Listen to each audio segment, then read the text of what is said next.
be learning how to sew this beautiful shift dress with puff sleeves. It has a zipper at the front and a turtle neckline.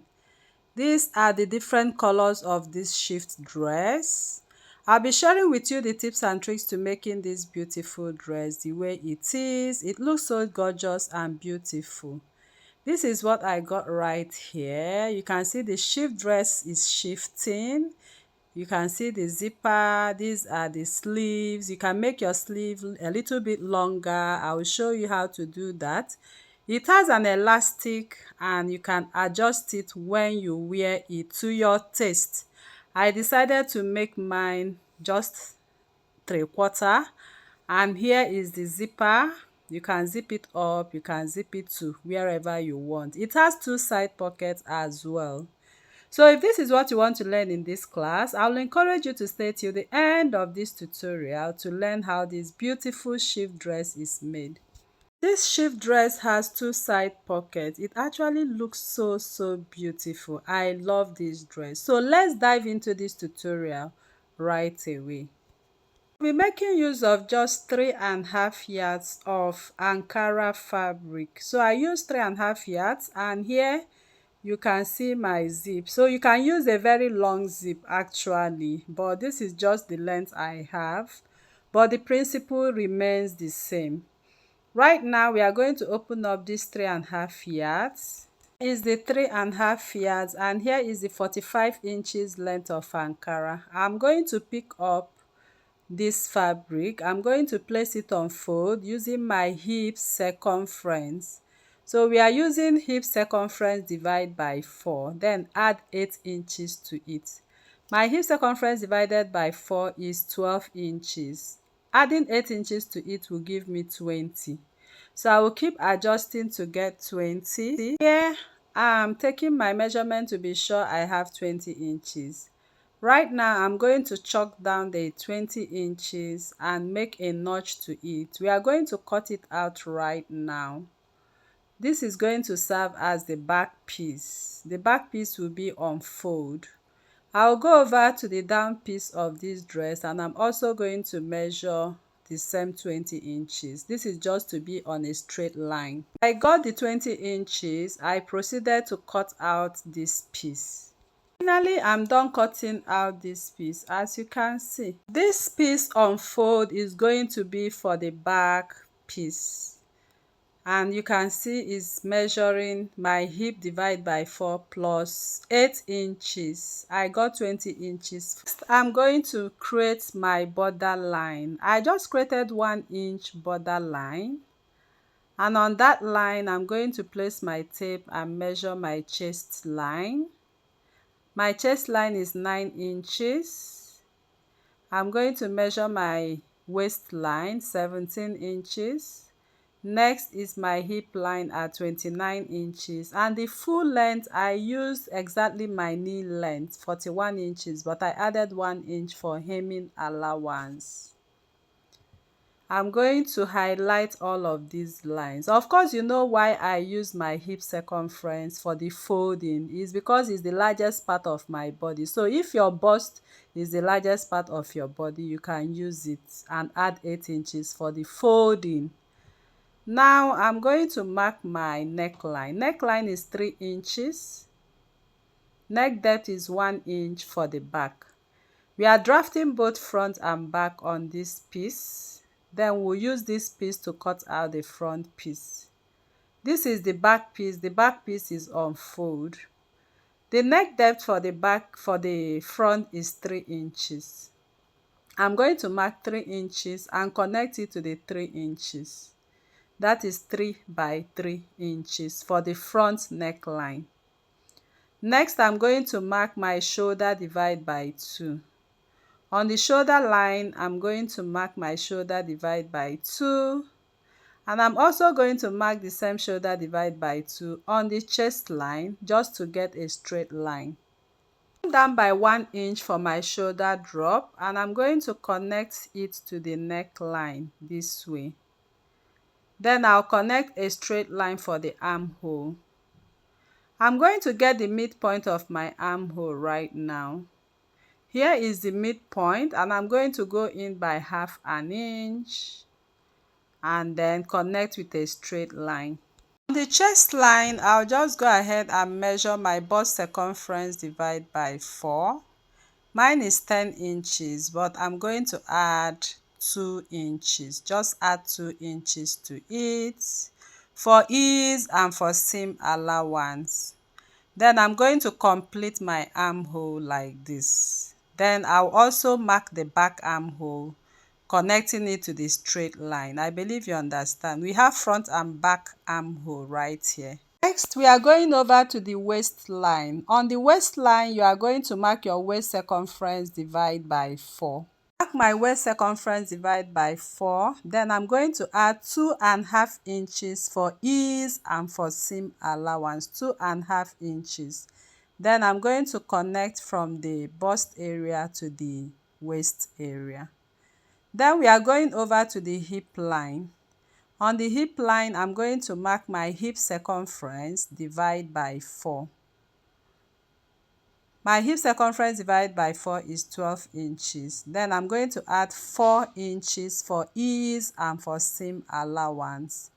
Then I'm going to connect with my ruler this way. You can see how I'm placing my ruler to connect this.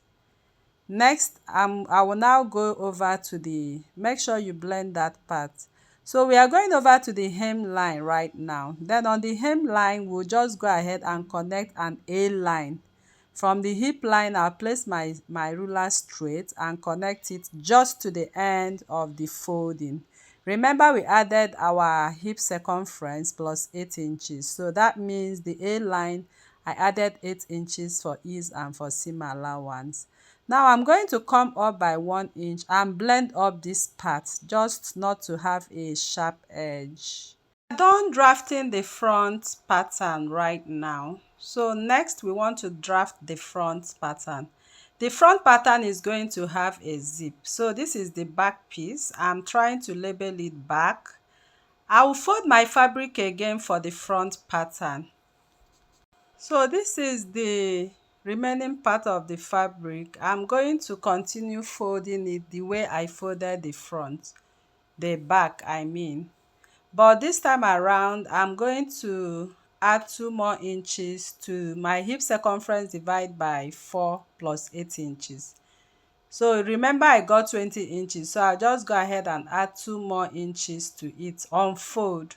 Now I'm measuring 22 inches. I've cut out 22 inches unfold for the front piece. Now the folded part, we are going to mark 1.5 inches for zip allowance. I'll mark the 1.5 inches all the way down. Then I'm going to connect a straight line for my zip allowance. After connecting the zip allowance, I'm going to place the back piece on this line of the zip allowance. Remember, on the back piece we drafted front and back, so you just arrange it, making sure everything aligns. The center front has to align exactly on the 1.5 inches zip allowance we just marked, from the up to the down. Here I'm trying to arrange it very well. Then you secure with your pin. After securing it with your pin, then we are going to cut out. I'll just go ahead and add 1 inch. Okay, I'm adding 1 more inch because I don't really like wearing very short dresses.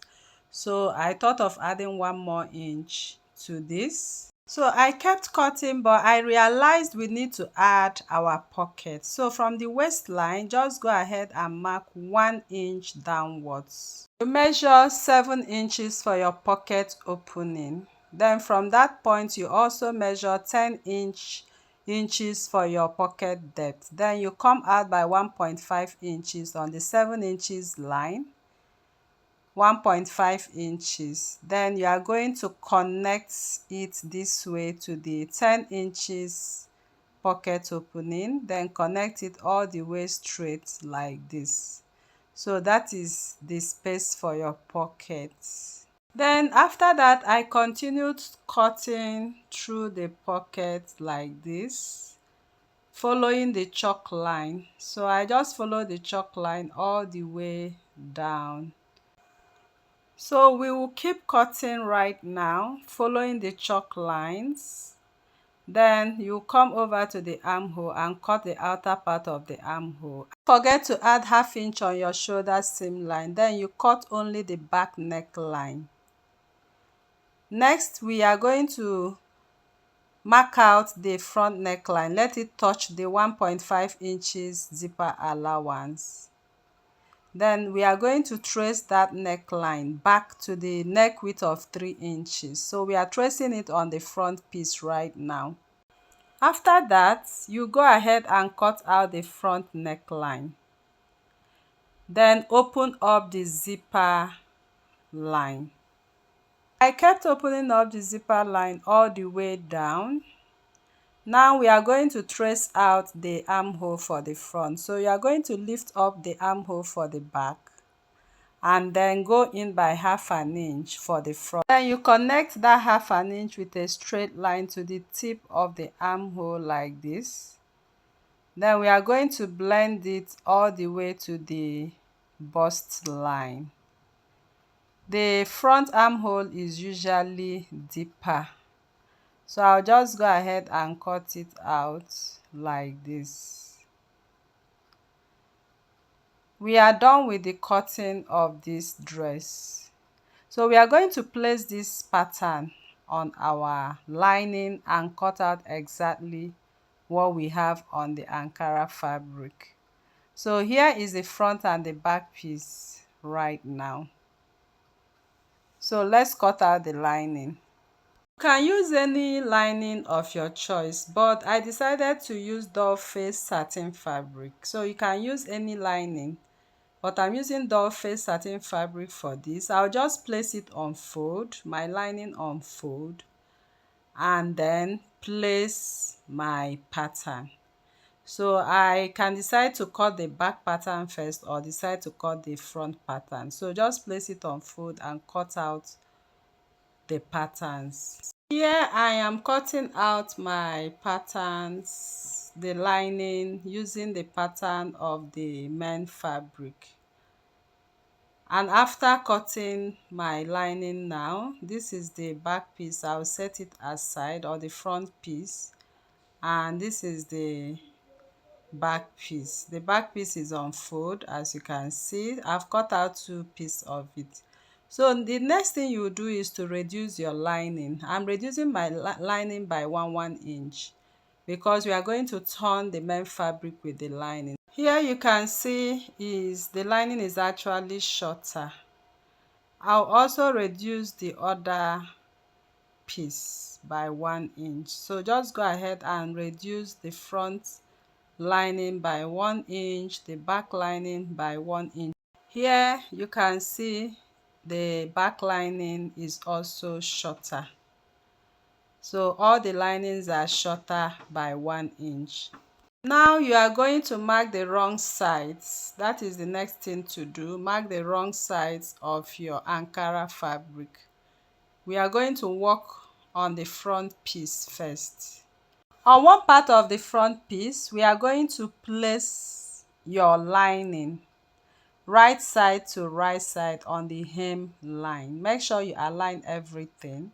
Then we are going to stitch on the hem line. You drag it to the hem line and stitch ½ inch. Then after stitching, I'll also top stitch. I'm going to flip all my seams to the lining and top stitch. After top stitching, then you put it together this way from the beginning and stitch a quarter 0.25. That is what you are going to use to sew all around, 0.25. So I'll sew 0.25 into the pocket like that and on the zipper line. After stitching, don't forget to make a notch diagonally like this to ease your pocket. Very important. Now we are going to turn this to the right side from the armhole side. That is the only part that is open. So you take your time and turn it. We are turning it and we are going to give it a good press. Here I am trying to flatten it down. So once you are done turning, just try and flatten it very down. I am done sewing the both fronts and I've ironed them very well. So this is what I got. I'm going to set it aside. Then we'll sew the back piece. Here is my back piece. I'll lay it right side to right side too. Remember, we reduced the lining by 1 inch. So I'm going to stitch the down part and top stitch. After stitching the down part of the back and top stitching, this is what I got. Now I am going to lay this right side to right side from the armhole. I'm also going to use 0.25, that is 1/4 of an inch, to stitch the sides. I'll stitch the sides into the pocket. Go ahead and sew the sides, join the lining and the fabric together. After that, I'm going to turn it to the right side and give it a good press. This ironing process is very important to lay the lining and the fabric together very nicely. After ironing this, we are going to lay right side to right side of the neckline. We want to sew the neckline right now. So I brought the front piece and I'm going to put everything together. We have 4 pieces right there. You pick up the lining of one of them and turn it around the right side this way, and then you are going to stitch 1/2 inch. After stitching, this is what we got. So you can see the neckline actually relaxes nice and flat this way. Next, we want to sew the zip. So here you can see my zip allowance is already marked. I'm going to mark it on the other side. After marking out my zip allowance, I'll proceed to sew my zip accordingly. Of course, you know how to sew your zip. So I'm using the length of my zip. I'll lift up and mark at the point of my zip. Okay, so at that point, we are going to close it down. Like I earlier said, I am not using a long zip. So if you are using a long zip, that means you are going to sew it down. So at the point at which my zip stopped, I'm going to make a mark at that point, secure with my pins, and then go ahead and stitch at 1 inch downwards. You can see me marking the 1 inch as a guideline. So I'll close that part right now, creating a space to sew my zip.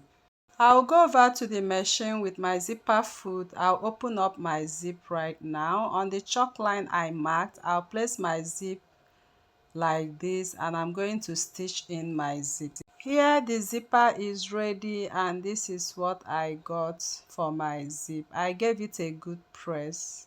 Now we are going to work on the neckline. You are going to take the measurement of your neckline.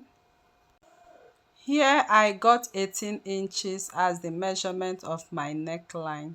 So I'm going to fold my fabric. I'm folding it at width of 6 inches because we want to create the bishop neckline. So 6 inches is what I created and I measured 20 inches. Remember, I got 18 inches, but I added 2 inches for seam allowance and for ease too. So just add 2 inches to whatever measurement you got. It's better to have an excess than to have a shortage. Next, you are going to place that 20 inches on fold. When you place it on fold, you are going to have 10 inches.